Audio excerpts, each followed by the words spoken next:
Mas pinalawak pa ng pambansang pulisya ang isinasagawang manhunt para sa negosyante at itinuturong mastermind sa kaso ng missing sabongeros na si Charlie Atong-Ang. Naglabas na rin po ng poster ang Criminal Investigation and Detection Group para sa 10 milyong patong nito sa ulo. Narito po ang report.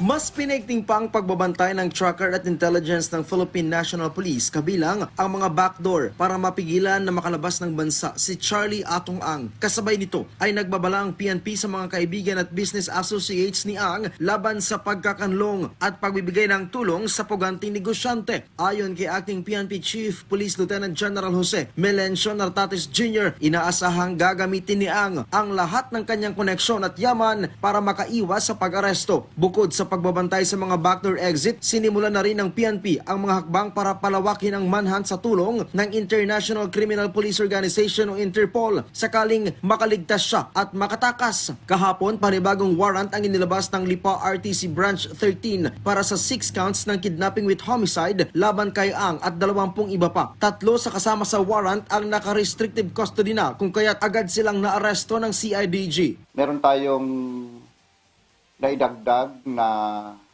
4 doon sa naunang warrant of arrest.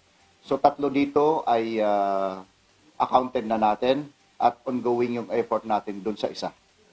At saka kay of course kay Charlie Atong-Ang.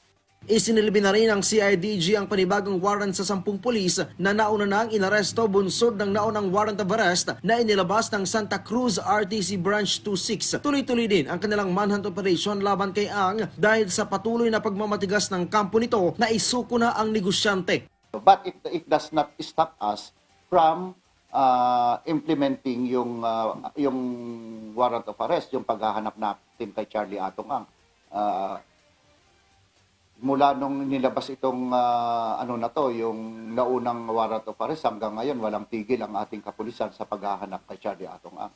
Samantala, pinag-aaralan na rin ng CIDG ang pagkuha ng search warrant sa korte para naman sa mga baril ng negosyanteng si Atong-Ang. Ito'y matapos na kansilahin ng Firearms and Explosive Office ang license to own and possess firearms at registration ng baril ni Ang.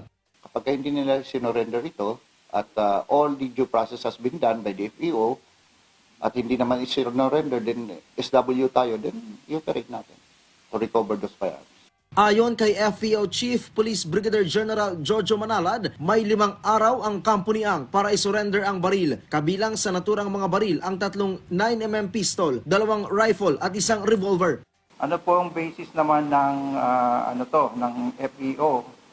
Sa Section 4 po, yung sa license to own and possess firearms, kapag po ay na-convict yung isang tao or nagkakaso ng may punishment, may pagkakulong ng more than 2 years, revocable po yung kanyang lisensya sa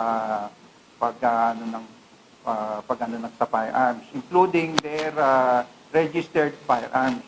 Naglabas na rin ng poster ang CIDG kung saan nakasaad na may 10 milyon na patong sa ulo si Ang. Nakalagay din sa poster ang mga numerong maaring tawagan sakaling may impormasyon hinggil sa kanyang pinagtataguan. Ryan Lisiges para sa Pambansang TV sa Bagong Pilipinas.